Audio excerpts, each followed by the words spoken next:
وحبيبنا وشفينا وقرة أعيننا مولانا محمد صلى الله عليه وسلم ثم إلى روح آبائه وإخوانه من الأنبياء والمرسلين ولكل منهم الصحابة أجمعين ثم إلى روح سادتنا العالمين والأئمة المجتهدين والعلماء العاملين والشهداء المحققين لما كان وحلته وحول مشارك الأرض ومغربها ونخرج وجوز إلى روح الأستاذ العظيم وقد محمد بن علي بعده وصول وفروعه ثم إلى روح سيد علي الغير وسيد علي صاحب الدرم وسيد محمد مولى الدوين وسيد عبد الرحمن وسيد أولاده خصوصا شيخ أبي بكر السكران وشيخ محمد مختار وإخوانهما ثم إلى روح حبيب عبد الله بن أبي بكر عند الحبيب أبا بكر بن عبد الله بن حبيب الشيخ بن عبد الله بن حبيب حسين بن عبد العزيز بن حبيب علي بن عبد الله بن حبيب حسن بن عبد العزيز ثم إلى الشيخ علي بن أبي بكر ثم حبيب عبد الرحمن بن شيخ الحبيب أحمد بن عبد الرحمن بن علي ثم إلى الشيخ أبي بكر سالم بن حبيب حسين بن سلم والحبيب حسن بن حبيب محمود الحبيب حمد بن حبيب شاد بن حبيب الشيخ بن عبد الله أكبر بن سالم بن علي وجمال عبد الرحمن أخضر وشيخ رفاقة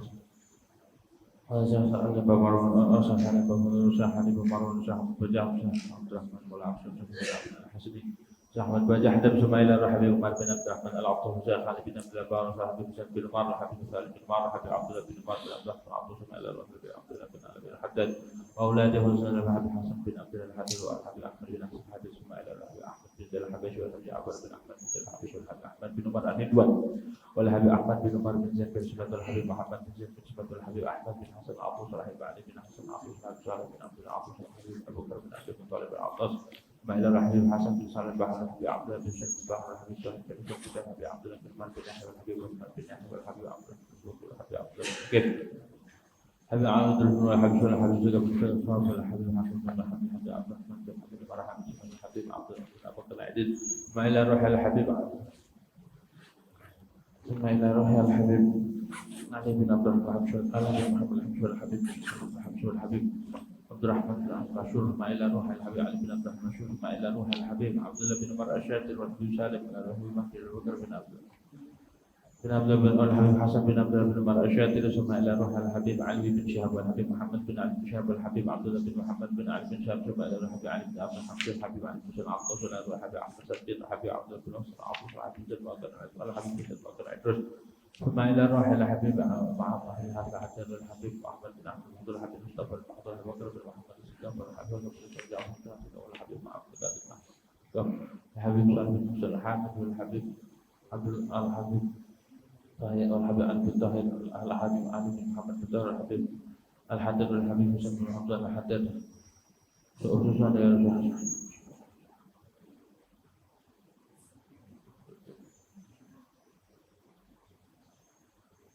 أن الله وشكر الرحمن المغفور من درجات الجنة ومع الجميع شيخنا في دين مشايخ من البلد أجمع المعلم وتمر المسلمين من وشكر الرحمن من أحاديث الحبيب سيدنا محمد الفاتحة أعوذ بالله من الشيطان بسم الله الرحمن الرحيم الحمد لله رب العالمين الرحمن الرحيم مالك يوم الدين إياك نعبد وإياك نستعين اهدنا الصراط المستقيم صراط الذين أنعمت عليهم غير المغضوب عليهم ولا الضالين بسم الله الرحمن الرحيم الحمد لله رب العالمين والصلاة والسلام على أشرف الأنبياء والمرسلين سيدنا محمد وعلى آله وصحبه أجمعين أما بعد رب اشرح لي صدري ويسر لي أمري واحلل عقدة من لساني يفقهوا قولي رب زدنا علما نافعا وارزقنا فهما ثاقبا اللهم انفعنا بما علمتنا وعلمنا الذي ينفعنا سبحانك لا علم لنا إلا ما علمتنا إنك أنت العليم ولا حول ولا قوة إلا بالله العلي العظيم أما بعد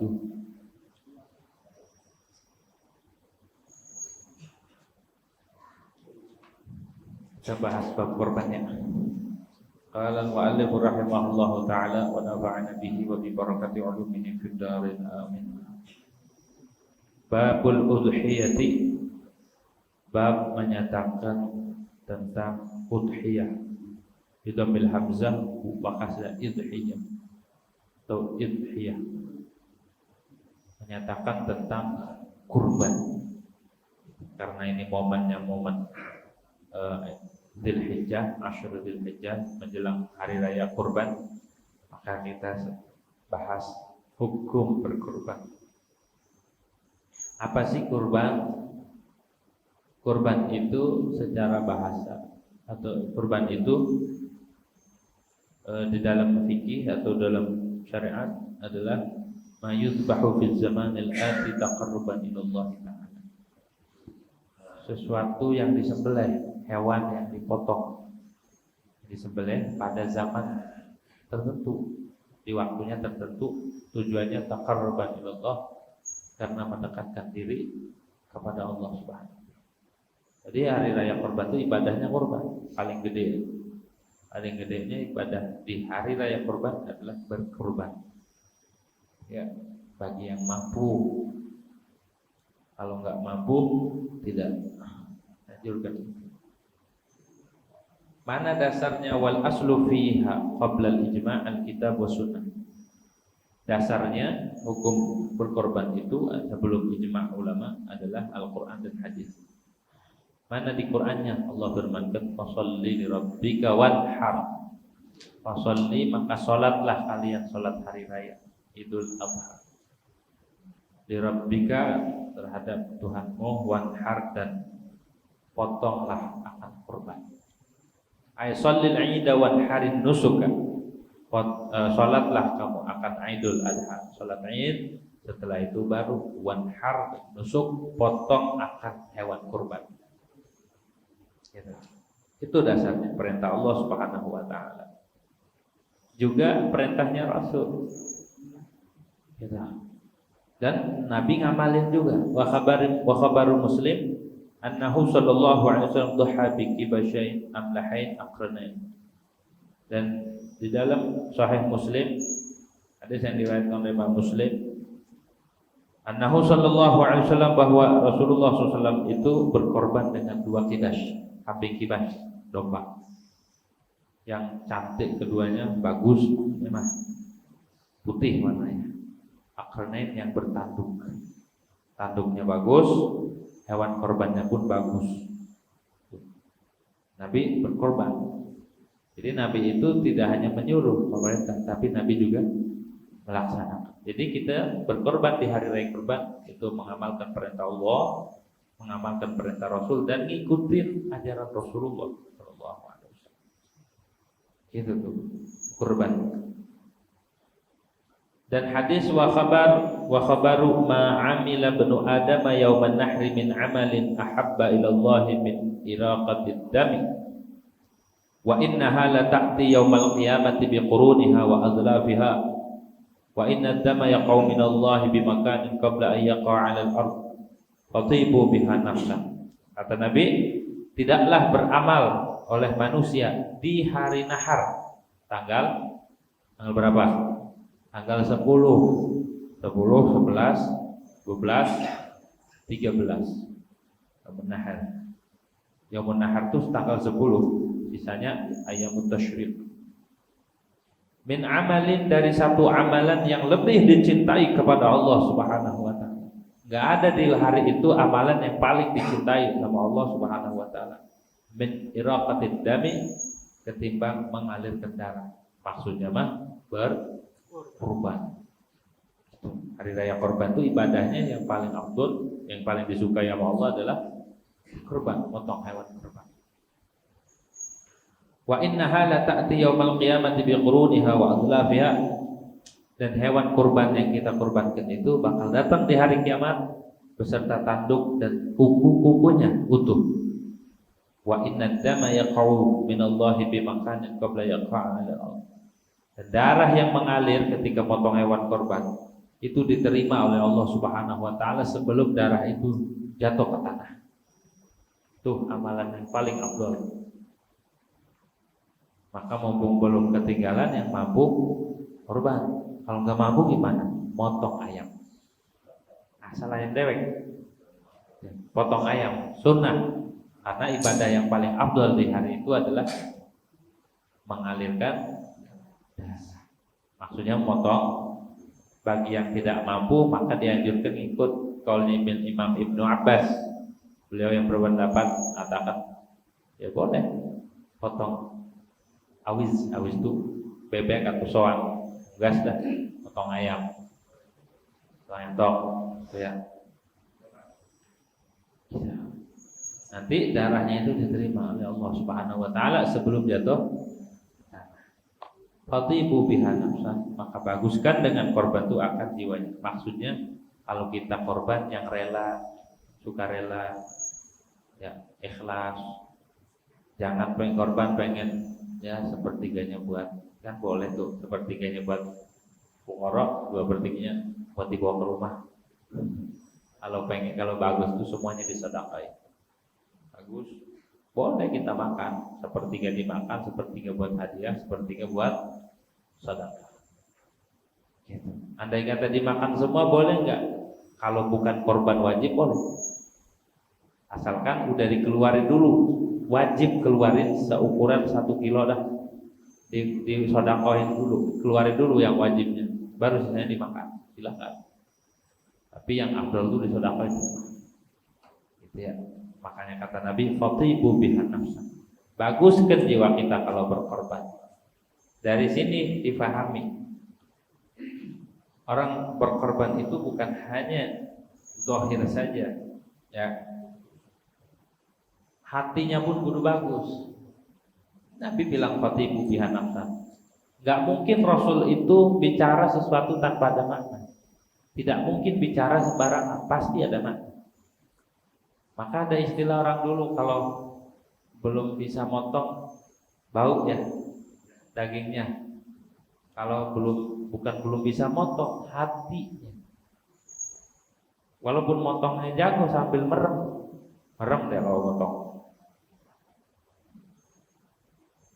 Sapi atau kambingnya pun rubuh sendiri, bisa dirubuhin sendiri. Tapi kalau hati dia ada sedikit sifat yang nggak beres, ada sifat tamak, ada sifat serakah, ada sifat sombong dan lain sebagainya, penyakit hati, maka itu hewan korban berpengaruh.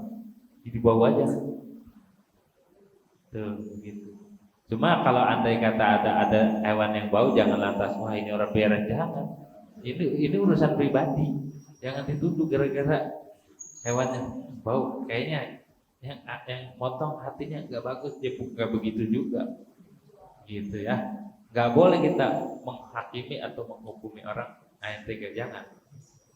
Biarin, dia urusan pribadi. Ini buat pribadi kita, bukan buat menghakimi orang. Jadi fatibu biha nafsan, kita yang baru bagus hatinya ya. Harban itu. Wa khabaru dan hadis azimu dhuhayakum fa innaha 'ala sirati matayakum. Agungkanlah, besarkan, maksudnya yang besar. Kalau mau korban tuh hewannya yang gemuk, yang bagus. Jangan ini yang krempeng. Agak ada daging, tulang mulu, gitu ya. Jadinya sop tulang, bukan sop daging, bukan sop buntut. Jadinya sop tulang. Ya. Kenapa? Korbannya gerempeng. Orang kata Nabi Abdimu bahaya. Perbesar hewan korbannya. Kalau masih bisa gemukin dulu, dikasih makan. Fa innaha 'ala sirati matayakum, karena korban itu di siratal mustaqim kelak bakal jadi kendaraan. Kelak jadi kendaraan. Hewan korban itu duit apa hewan? Hah? Saya mau korban 1 juta. Korban mah hewan, Pak, bukan duit. Gitu ya. Korban itu jadi beli dulu, kalau mau wakilkan.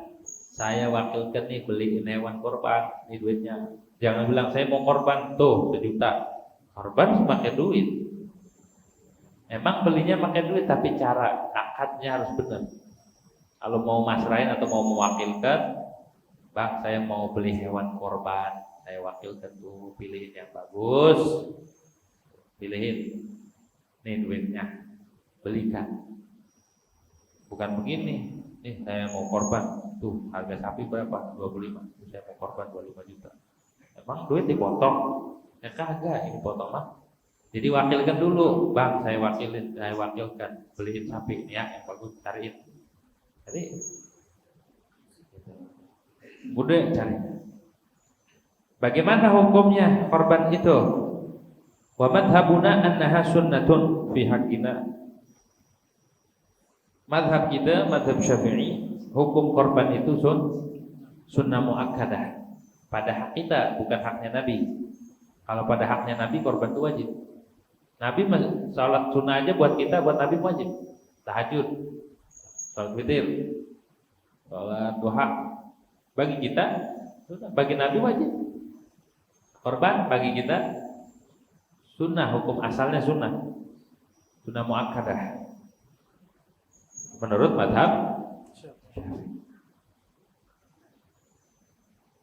Menurut madhab Hanafi, hukumnya wajib bagi orang yang mukim, yang kagak bepergian. Wa indal Hanafiyati yajibu atau wajibun li muqimin malaka qadrun nisab. Bagi orang yang mukim yang memiliki, yang mampu maknanya ukuran nisab, gitu ya, yang mampu malaka qadrun nisab. Wajib kata di dalam madhab Hanafi. Dan di dalam madhab Maliki ada dua pendapat. Wa inda Malikiyah riwayatan. Riwayatun bisunnah huriyatun rujuk. Menurut madhab Maliki ada dua hukumnya. Ada riwayat mengatakan wajib, ada riwayat mengatakan sunnah. Tapi madhab kita Syafi'i, ya itu hukumnya apa? Sunnah muakkadah.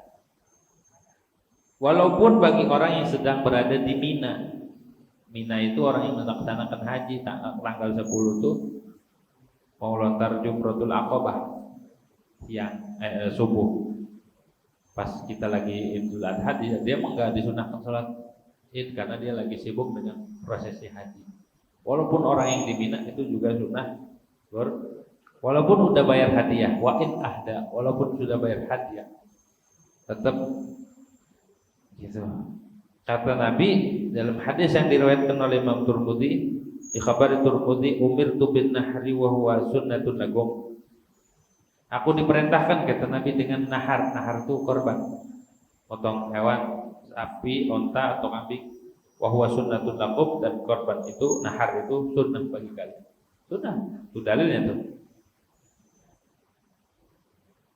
Tapi menurut di dalam madhab kita ada pendapat yang mengatakan fardu kifayah, ada yang pendapat yang mengatakan sunnah kifayah.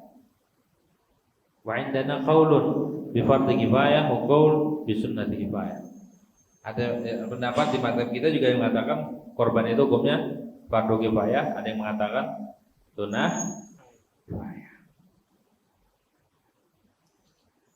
Wa yukrahu liman tusannu lahu tarkuha. Makruh bagi orang yang disunahkan, udah sunnah kurban, dia ninggalin korban, makruh. Artinya kita udah dianjurkan karena mampu, punya duit buat beli korban, enggak korban. Itu hukumnya makruh. Kenapa makruh? Lil khilafi fi wujubiha, karena ada khilaf, ada perbedaan pendapat. Ada ulama yang mengatakan korban itu wajib, maka bagi orang yang mampu dia enggak korban, makruh hukumnya. Wa min samma kanat afdal min sadaqati tatawwu'. Karena ada khilaf, maka korban itu lebih utama ketimbang sedekah sunnah. Berkorban itu lebih utama ketimbang sedekah sunnah. Siapa yang dikenakan, yang disunahkan berkorban? Wa innama tusannu li hurrin aw muba'adin muslimin rasyidin. Hanya saja disunahkan korban itu bagi orang yang merdeka, orang yang bukan budak, ataupun muba'ad itu setengahnya merdeka, setengahnya budak. Itu namanya budak muba'ad. Ini dijelasin bagaimana kok bisa orang setengahnya merdeka, setengahnya budak. Aslinya nggak bisa, perbudakan itu setengah, kemerdekaan itu setengah-setengah, nggak bisa. Ini ada di babnya. Simpelnya begini, ada orang beli budak barengan patungan. Sekarang 50, yuk kita beli budak dulu. Sekarang udah nggak ada budak. Beli 50. Yang satu ngemerdekain. Saya merdekain aja bagian saya. Misal budak namanya Z, kamu merdeka. Diperdekakan begitu. Islam itu dianjurkan untuk memerdekakan, untuk menghilangkan perbudakan. dari zaman Rasulullah. Akhirnya si temannya ini yang memerdekakan, lihat kalau dia punya duit 50 buat ganti, karena kalau orang merdeka nggak bisa setengah-setengah, merdeka semua. Kalau dia mampu untuk ganti, maka ini Zaid merdeka semua. Berarti dia gantiin harga setengahnya, dikasih ke temannya. Tapi kalau dia nggak mampu, nggak punya duit, main merdekain baik, mana ganti rugi, nggak punya. Ya udah, ini budak statusnya setengahnya merdeka, setengahnya budak. Itu namanya budak mubah. Jadi setengahnya merdeka, setengahnya budak. Nah dia boleh tuh berkorban. Muslimin. Yang ketiga syaratnya muslim. Jadi yang dianjurkan, yang disunahkan itu, yang berkorban itu adalah muslim. Tuh ingat tuh catatannya ya, muslim. Bagaimana kalau non muslim mau korban? Nggak jadi. Tapi kalau ngasih menerima, bagi lagi, nggak apa-apa. Namanya sedekah mah boleh. Tapi kalau hukum kurban mah tidak bisa. Syaratnya berkorban itu muslim. Gitu ya. Rasyidin yang sudah berakal. Sudah berakal. Kalau bocah mah udah rasyid tuh sudah tamiz, sudah berakal, sudah pinter, sudah idep. Kalau ditanya, tong mau kemana? Mau ke depan, itu udah rasyid namanya. Disuruh beli permen, dibeliin permen, itu udah rasyid namanya. Nah, kalau bocah udah idep, maka udah bisa kurban. Boleh, sah waktunya berkorban sunnah. Terus bocah kecil dikorbanin sama orang tuanya, boleh nggak? Bukan berarti bocahnya dipotong, bukan. Maksudnya dibeliin hewan kurban nih buat anak saya beliin, boleh nggak? Na'am li aslin qadirin bi an malaka zaid dan amma yahtaju mal'id wa la yatahu wa ayyam tashrik ma yahsul bil udhiyah kama bi bin haja bi bujarmi tadhiyatun an far'ihi min mali nafsi. Betul, memang syaratnya korban itu harus bocah yang sudah idep atau anak yang sudah idep rasyid. Kalau masih kecil nggak bisa, karena belum ngerti. Kadang sampai aja dicolok, colok ya. Beli kambingnya dipatahin lehernya, nggak jadi buat korban. Namanya bocah belum idep, gitu. Tapi ulama boleh bagi orang tua yang mampu. Dia memiliki harta lebih dari kebutuhan dia di hari Idul Adha dan malamnya sampai hari tasyrik. Kita butuh biaya berapa tuh? 4 hari tuh, tanggal 10 malamnya 11, 12 sampai 13. Berapa biayanya buat hidup 4 hari itu? Lebih, maka boleh orang tua ini beliin hewan kurban dan ngorbanin buat bikin kurban buat anaknya. Boleh. Tadhiyatun ma yahsulu bihil udhiyah kama fi bujarami tadhiyatun min mal. Boleh kita ngorbanin buat anak kita dari harta dia sendiri. Jangan harta bocah, enggak boleh. Kan korban ini sunnah apa wajib? Namanya tabarruk kalau sunnah ya. Enggak boleh bocah ini walaupun duitnya banyak nih, bocah nih duitnya banyak. Banyak yang ngasih, cing yang ngasih duitnya banyak. Toh, korban tahun ini korban ya. Kan ente banyak duitnya. Masih bocah, masih kecil. Enggak sah. Kenapa? Karena bocah yang belum idep itu tasarrufnya enggak sah. Tabarruknya enggak sah. Tabarruk itu berbuat baik, berderma, sedekah, korban, enggak boleh masih kecil. Kayak kita punya anak-anak kecil atau ponakan-ponakan kan punya duit tuh.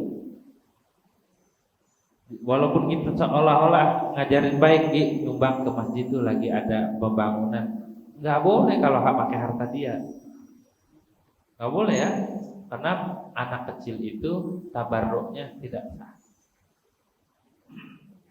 sah tabarruknya berbuat baik, sunnahnya sedekah sunnah itu nggak boleh. Bocah kecil mah. Tapi kalau diwakilkan tong nih kasih ke masjid nih, boleh. Tapi kalau duit dia disuruh nyumbang ke masjid masih kecil, duit dia sama masih kecil suruh berkorban, sini duitnya, bapak beliin korban buat ente. Ya, kalau belum hidup boleh. Haram. Hukumnya haram tasarruf mal mahjur alaih, kecuali buat kebutuhan dia. Kalau buat sodako gitu boleh. Di sekolahan gimana Ustaz? Apanya? Di sekolah patungan murid-murid. Patungan? Ya, buat kurban di sekolah. Yang patungan siapa? Anak muridnya itu. Anak murid. Banyak. Kecil. Di sekolahan ya. Duit siapa? Ya nggak mungkin ada juga banyak duit dia yang dikasih kan nggak banyak juga dia patungannya misalkan berapa. Enggak dia Begitu. kita duit sama banyak. Begitu. Ada. Ada di sekolah. Ya, maksudnya anak-anaknya kan atas nama anaknya kan bukan Iya. misalkan dari orang tuanya. Tapi patungannya itu apa kambing apa sapi apa satu kelas patungan? Ya, Gimana? maksudnya beberapa kelas dia mungkin dikumpulin dulu duitnya sampai bisa beli sapi apa cuma kambing aja. Berapa orang? Banyak. Enggak, maksudnya satu sapi ini masa satu kelas kan misalkan 6 bulan atau 3 bulan nggak bisa. Kan diajurinnya sampai 6 kelas misalkan. Ya kalau kan satu sapi buat 7 orang lah, kalau dibagi ini kan Nah, ide nggak bisa. Itu sedekah biasa jatuhnya, bukan kurban. didik aja ya. Hah? Cuma cara didik aja kan. Didikan juga harus sesuai fikih, sesuai ilmu. Lah kayak tadi secara dohir didikan suruh nyumbang ke masjid, seolah-olah ngedidik baik, padahal salah kalau nggak ngaji mah. Makanya kita perlu tahu ilmunya. Bocah kecil mah nggak boleh berbuat baik, nggak boleh tabarruk. Maksudnya berbuat baik tuh sedekah sunnah, tabarruk. Kayak ikut partisipasi buat pembangunan ini. Kalau dari duit dia nggak boleh. Tapi kalau dari duit bapaknya silakan. Tok, nih kasih ke masjid, kasih. Tapi kalau dari duit bocah nggak boleh.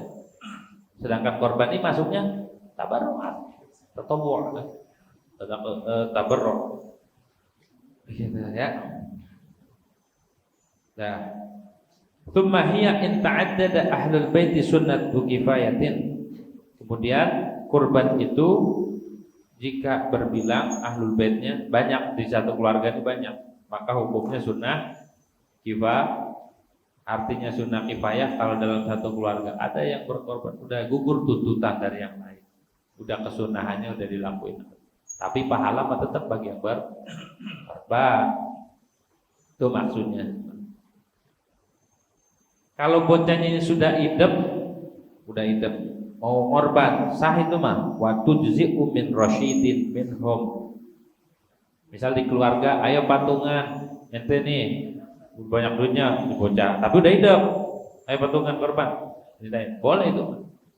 Min rasyidin minhum walau ghaira man talzamuhun nafaqatu, walaupun selain orang yang wajib akan dia oleh menafkahi, walaupun bukan orang yang wajib dinafkahi, kama fit tuhfah wa ghairiha. Ya. Kalau tidak berbilang, keluarganya dikit doang, di keluarga cuma ada kepala keluarga babanya, maka itu sunnah ain.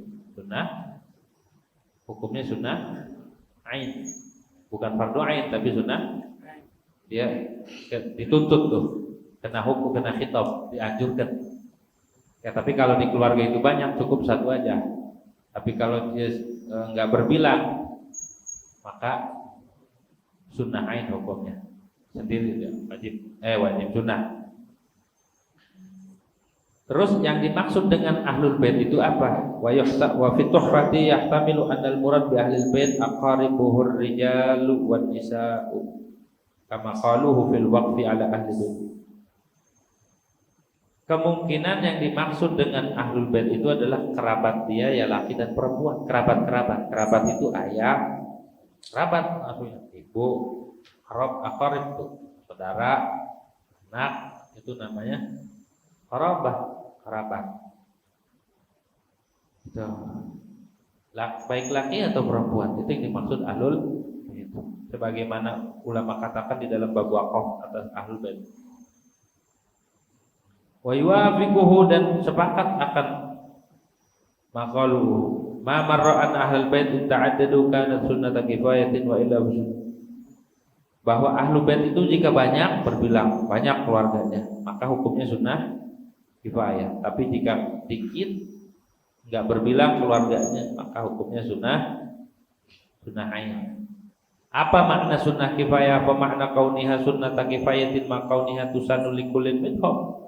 Suqutu talabi bi fi'lil ghairi laha la husulu thawab liman lam yaf'al. Makna sunnah kifayah itu adalah padahal setiap orang tuh dituntut kan berkorban kalau mampu. Tapi ini kok sunnah kifayah? Maksudnya apa? Maknanya adalah gugurnya tuntutan dengan mengerjakan orang lain terhadap udhiyah tersebut.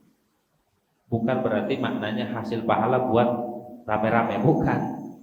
Tapi tuntutannya gugur, tuntutan sunnahnya udah gugur dalam keluarga itu karena ada satu yang berkorban. Bukan berarti pahalanya dibagi rame-rame, kan? Itu makna sunnah kifayah. Nah,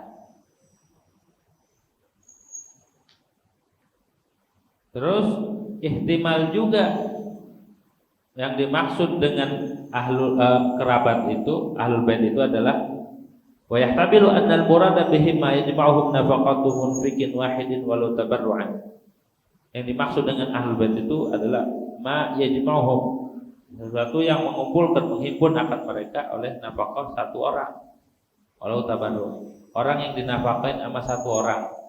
Jadi kepala keluarga ini siapa di keluarga ini? Tulang punggungnya dia. Dia nafkahin siapa? Orang tua, anak, ini, terus keluarganya dia, semua nafkahin. Itu yang dimaksud ahlul bait menurut pendapat kedua. Kalau tadi kan kata Imam Ibnu Hajar, ahlul bait itu adalah kerabat laki ataupun perempuan. Kalau menurut kemungkinan yang dimaksud itu adalah sesuatu yang dinafkahin sama satu orang, mereka yang dinafkahin sama satu orang. Nah, itu dia ahlul bait. Kalau di sini pengertiannya, kalau pengertiannya itu main mahum nafaqatu munfiqin wahidin, maka di sini beda sama bab waqaf. Tapi menurut Imam Romli, ahlul bait itu adalah orang yang wajib dinafkahin wa in ta'addadatil buyut, walaupun rumahnya bisa-bisa banyak, kamarnya bisa-bisa. Buyut itu kalau bahasa Arab kamar, bukan rumah. Kalau rumah gede itu namanya dar, satu rumah. Di dalam rumah itu ada sekat-sekat ya. Sekat nih, kamar ini, itu namanya buyut. Walaupun kamarnya bisa-bisa banyak, tapi yang nafkahin satu, maka itu dikatakan ahlul bait. Dan menurut Imam Romli pula wa annahu law asyraka ghairu fi tabajaza. Menurut Imam Romli, andai kata dibarengkan, artinya pahalanya buat keluarga saya, bukan berarti korbannya buat satu keluarga, satu kambing buat satu keluarga, nggak bisa. Kalau mau bagi pahala nggak apa-apa. Kata Imam Romli boleh bagi pahalanya buat keluarga saya. Tapi korbannya tetap yang dapat yang terhukumi melaksanakan sunnah, ya dia doang. Cuma mau bagi-bagi pahala aja boleh. Kata Imam Romli, ya boleh. Bukan berarti dasarnya berkorban. Dasarnya berkorban tetap satu kambing ya buat satu orang yang korban doang. Bukan berarti satu kambing buat satu keluarga. Kalau buat pahalanya doang boleh. Kalau satu kambing buat satu keluarga nggak bisa. Tapi bisa. Kata Imam Ali Shibra Malisi, walau ba'da niyati tadhiyata linafsi, walaupun dia sudah niat korban buat dewek, beli kambing, saya mau korban buat diri saya. Tahu-tahu kasihan keluarga saya. Kata Imam Ali Shibra Malisi, boleh, walaupun sudah niat buat dewek tadi buat sendiri, buat keluarga aja, ini pahalanya barengan. Apa-apa, kata Imam Ali Shibra Malisi. Tapi menurut Imam Ibnu Hajar, beliau katakan wa huwa zahirun fil mayyit. Nah, itu membuat mayit boleh. Tuh, qadiyah itu buat zahirnya pada mayit. Kiasan ala tasadduqi anhu, dikias atas sedekah atas nama mayit. Itu membuat mayit, zahirnya itu membuat mayit. Tapi menurut Imam Romli, mau orang hidup ataupun yang sudah meninggal, kita kasih pahalanya kok. Artinya pahala berkorbannya ini biar keluarga dapat juga, mau yang hidup ataupun yang sudah meninggal. Tapi kata Imam Ibnu Hajar itu membuat yang udah meninggal, jelasnya mah begitu. Ada khilaf ya antara Imam Ibnu Hajar dan Imam Ramli. Itu hukum-hukum hal-hal yang terkait dengan kurban. Wala tajibu illa bin nadri. Korban itu tidak bisa wajib, tidak wajib hukumnya. Enggak ada korban wajib kecuali bin nadri dengan nadar. Kalau nadar baru jadi wajib.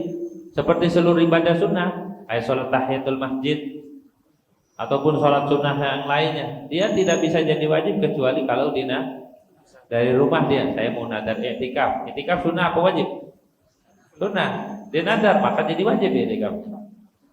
Tahiyatul masjid sunnah apa wajib? Dia nadarin, saya nadar sholat tahiyatul masjid hari ini, maka jadi wajib, pahalanya jadi wajib. Cuma hati-hati kalau enggak dilaksanakan. Kalau enggak dilaksanakan nih, ya imma qadha kalau waktunya udah enggak bisa dilakukan, ya imma bayar kafaratun nadar. Makanya jangan sembarangan nadar, kudu tahu juga hukumnya nadar. Karena kita main nadar-nadar aja.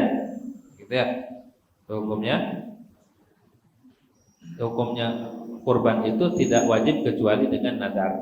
Contohnya, lillahi alayya au alayya an udhiya bi hadhihi au bi syatin. Au in malaktu syatan fa alayya an udhiya biha. Dia ngomong gini, karena Allah saya mau berkorban gitu. Atau dia bilang saya nazar kurban. Ataupun dia bilang gini, kalau saya sembuh atau kalau saya punya kambing, saya mau kurban dengan kambing tersebut, maka jadi wajib, nanti nggak boleh makan. Buat sedekahin semua, wajib kan. Bi khilafi in malaktu hadhihi fa alayya an udhiya biha. Berbeda dengan jika dia ngomong begini, kalau aku memiliki ini kambing, maka wajib atasku bawa berkorban dengan ini kambing. Kalau tadi kan in malaktu syatan. Kalau ini kan in malaktu hadhihi. Apa bedanya? Kalau tadi bilang kalau saya punya kambing, kambingnya yang mana aja, maka saya mau korban. Jadi wajib enggak? Wajib, karena itu fil dhimmah, di tanggungan dia nanti. Tapi kalau dia bilang kalau saya punya ini kambing, nunjuk kalau saya memiliki ini kambing, maka saya mau korban, itu enggak. Kenapa? Karena itu muayyan. Kalau muayyan bukan la annal muayyan la yathbutu fil dhimmah. Itu menggasah ngomong begitu. Kalau saya milikin ini kambing, ditunjuk kambingnya, ini kambing yang ini, maka saya mau korban, saya mau potong tuh. Enggak bisa. Karena nazar itu harus fil dhimmah. Li'annal muayyan la yathbutu fil dhimmah. Tuh jadi wajib. Yang kedua, korban itu jadi wajib kalau dikatakan begini, wa biqaulihi hadhihi udhiyatun au ja'altu udhiyatan. Datang ke masjid atau ke mushola, nggak bawa kambing, ini korban saya, jadi wajib tuh ngomong gitu. Ngomong bilang ini korban saya, jadi kalau bilangnya ini korban sunnah, maka dia boleh makan. Kudu cerdas. Kalau kita pengen makan, biar dapat makan juga dari situ, bilangnya ini korban sunnah. Ini korban sunnah. Tapi kalau bilang hadhihi udhiyah, ini korban saya nih, ini korban saya nih, maka jadi kalau wajib kita yang punya nggak boleh makan sedikit pun, kata boleh. Haram, harus disedekahin. Atau bilang ja'altuha udhiyah, aku jadikan nih kambing buat korban. Ini saya mau jadi ini buat korban. Udah tuh. Jadi wajib. Kenapa wajib? Lizawali milkihi anha bi mujarradit ta'yin. Karena ketika semata-mata dia nyatakan, nih korban saya, tuh, saya jadikan nih buat korban, hilang kepemilikan dia. Udah sedekahin semua. Kama law nadara tasadduq bimali aini. Seperti orang yang sedekah dengan mali aini, saya mau sedekah pakai ini. Nadar ya, saya mau nadar sedekah pakai duit ini. Nah, itu jadi wajib. Dan wajib dipotong di waktunya. Ada, enggak boleh qadha. Waktunya korban tanggal 10, 11, 12, 13. Harus dilaksanakan, dipotong di waktu itu. Ada. Begitu.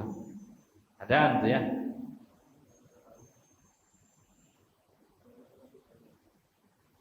Sama juga halnya wa ulhiqa bihi ma fi dhimmah ka alayya an udhiya bi syatin. Dia ngomong itu, saya wajibkan bebankan atas diri saya pengen potong kambing. Itu juga sama wa ulhiqa bihi ma fi dhimmah. Kenapa? Di anal ghalib huna at-ta'yin. Karena galibnya orang ngomong begitu tuh nyatakan saya mau korban. Gitu ya. Alayya, wajib atasku saya berkorban. Kita mau korban. Gitu. Makanya hati-hati tuh kalau datang ke panitia. Kalau panitia yang ngaji nih ngomong apa nih buat datang ke masjid. Kata yang bawa kambing mau panitia udah ancang-ancang aja nih. Kadang tanya, ini apaan nih kambing nih? Mau ngapain? Mau ngetes ya katanya. Ini korban sunnah. Tahu aja lagi.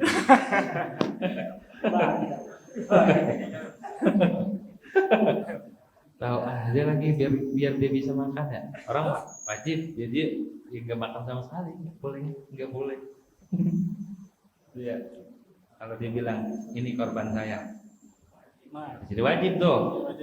Tapi kalau bilang ini korban sunnah, maka jadi don. Terus gimana kalau orang awam nggak tahu bilang, nih Pak korban saya nih, dia jadi wajib tuh. Sedangkan dia nanti dapat juga daging.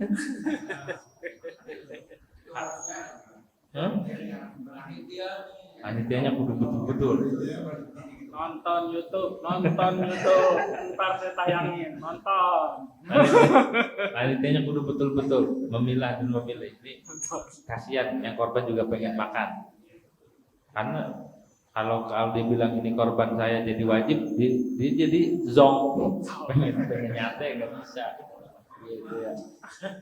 Beli lagi ngomong gitu lagi, ya jadi wajib lagi. Gitu ya.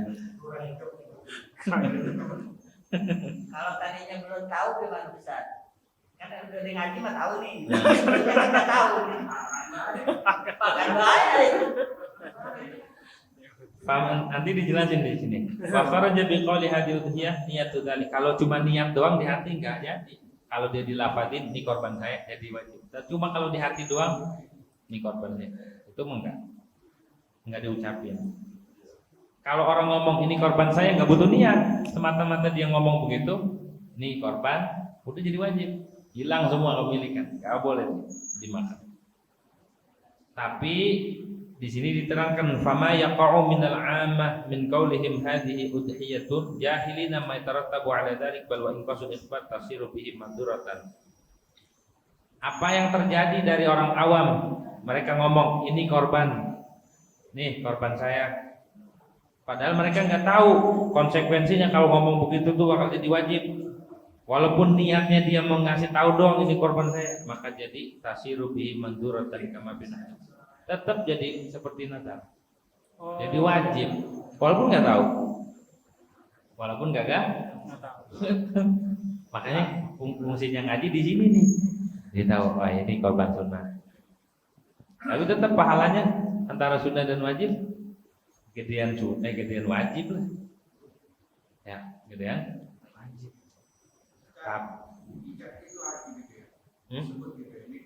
Sunnah, ya harus disebut.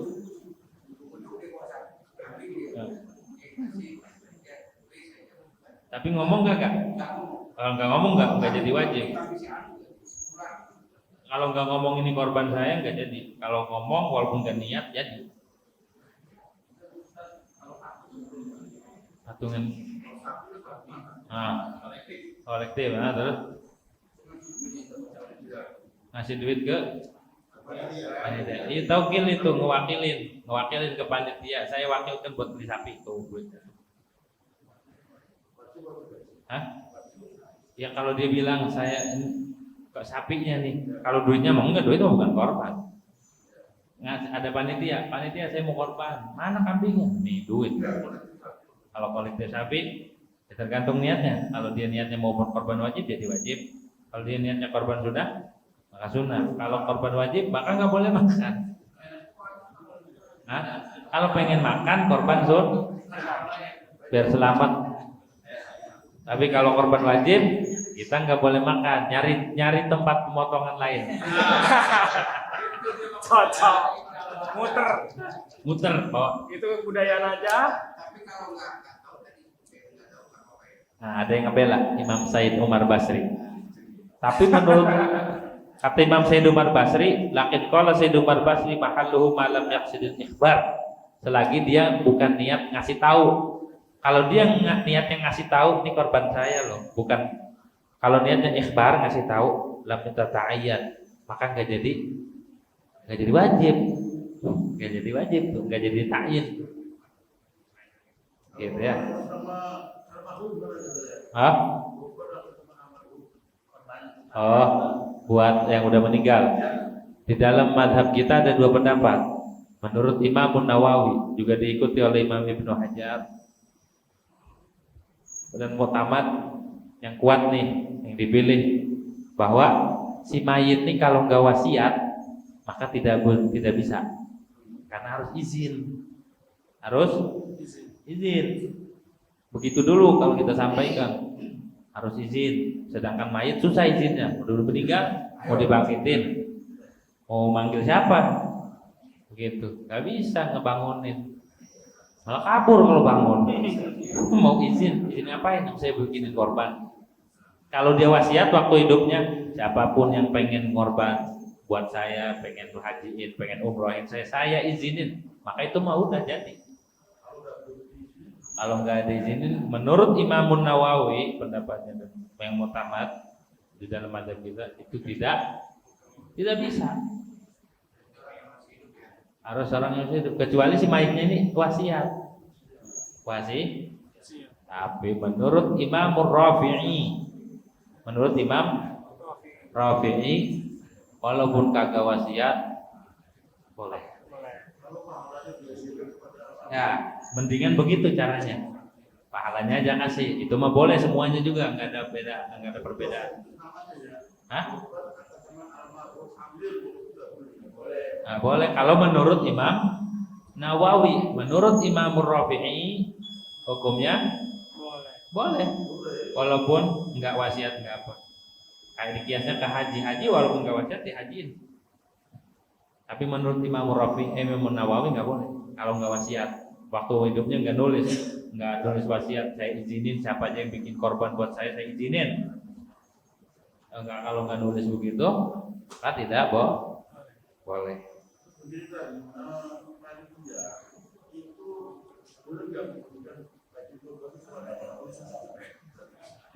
Dalam mazhab kita nggak boleh. Dalam mazhab Syafi'i ya. Dalam mazhab Syafi'i nggak, karena itu khusus diafah buat kaum muslim. Jadi suguhan dari Allah buat Islam. Tapi di mazhab lain ada. Tapi mazhab kita nggak bisa. Iya, nggak boleh, karena kalau pengen benar-benar ngejaga toleransi dan sebagainya, sapinya dia nyumbang, kita terima, kita potong juga, kita kasih lagi ke kelompok mereka. Harus buat ketempuhan, nanti tahu ketempuhan nggak? Ketempuhan. Iya. Kayak orang disuruh ngebagi zakat. Zakat itu kan ada pemiliknya, ada mustahiknya. Jadi dikasih bukan pada mustahiknya, ketempuhan. Karena apa? Karena ini milik mustahik.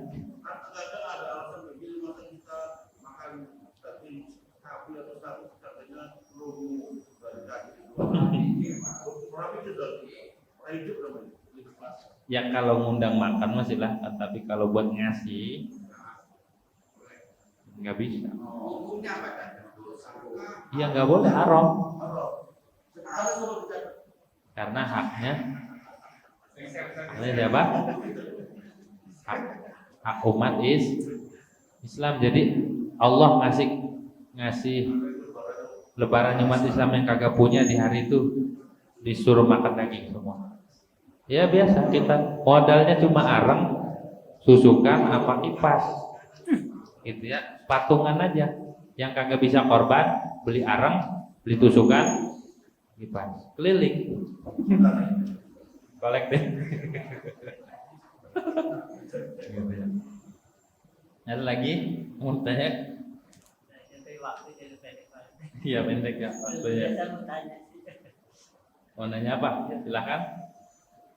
Ustaz. Iya, yang mana? Iya. Untuk penerima, kebanyakan kita dari panitia ini agak dilema juga gitu.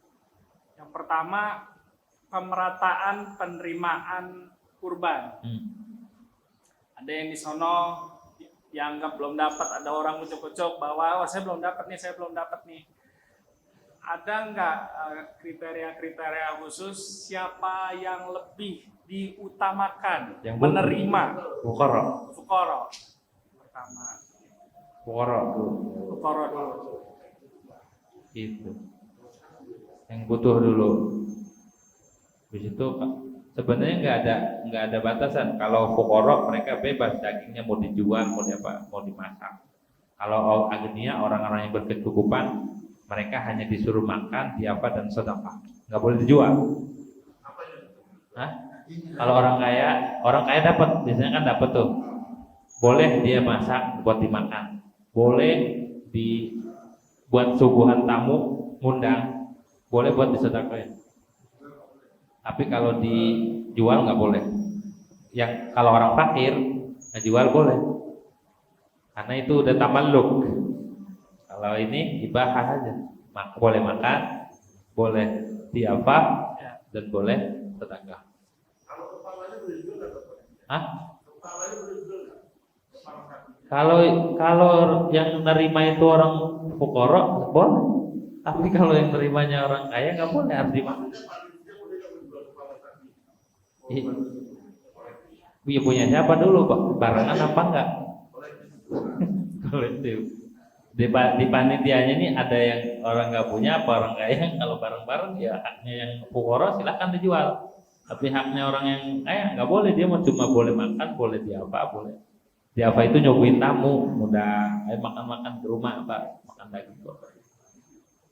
Kalau bareng-bareng. Ada lagi? Nggak ada? Udah? Mau nanya? Udah?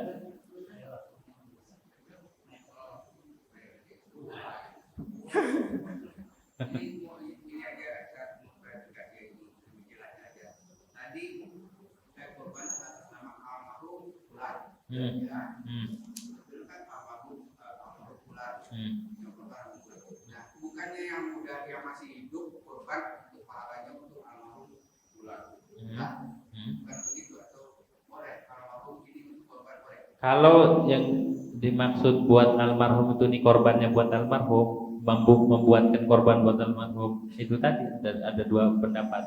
Ada yang bilang boleh, ada yang bilang. Tapi kalau bilang ini pahalanya buat almarhum, itu nggak ada khilaf, nggak ada perbedaan. Boleh semuanya. Menurut imam ini boleh untuk semua pun. Kalau cuma pahala. Berarti ditulisnya kita tulis itu apa?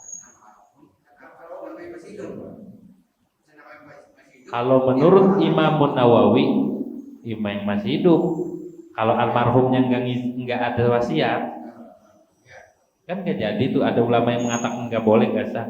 Lebih jaga-jaganya kita buat yang hidup, pahalanya dikasih buat yang mati. Tapi ada juga andai kata ya udahlah terlanjur atau gimana, ada ulama yang ngebela, namanya Al-Imam Ar-Rafi'i. Beliau katakan boleh.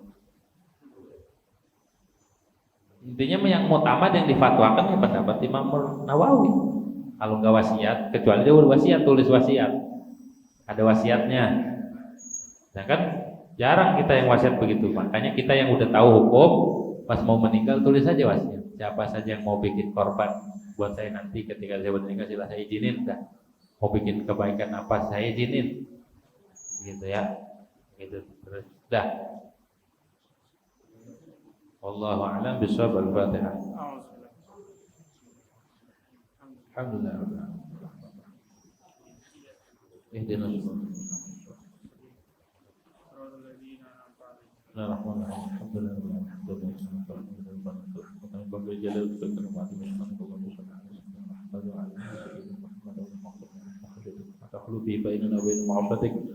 ومن طاعتك ما تبلغنا به جنتك ومن اليقين ما تهون به علينا مصائب الدنيا ومتنا اللهم بأسمائنا وأبصارنا وقوتنا أبدا ما أحييتنا واجعل الوارث منا واجعل ثأرنا على من ظلمنا وانصرنا على من عادانا ولا تجعل مصيبتنا في ديننا ولا تجعل الدنيا أكبر همنا ولا مبلغ علمنا ولا غاية رغبتنا ولا تسلط علينا بذنوبنا من لا يخافك ولا يرحمنا اللهم انصرك موجبات رحمتك وعزائم مغفرتك وسلامة من كل إثم والغنيمة من كل بر والفوز بالجنة والنجاة من النار ربنا لا تدع لنا ذنبا إلا غفرت ولا هما إلا فرجت ولا كربا إلا نفست ولا عدوا إلا ألمت ولا حبيبا إلا عبدت ولا غائبا إلا رددت ولا مريضا إلا شفيته ولا حاجة من حوائج الدنيا والآخرة إلا ولنا فيها سلام قضيتها ورزقت وسلت علينا ya Rahman Rahim. Sallallahu alaihi Muhammadin wa alhamdulillahi rabbil alamin. Sekian kurang lebihnya mohon maaf. Assalamualaikum warahmatullahi wabarakatuh. Waalaikumsalam warahmatullahi wabarakatuh.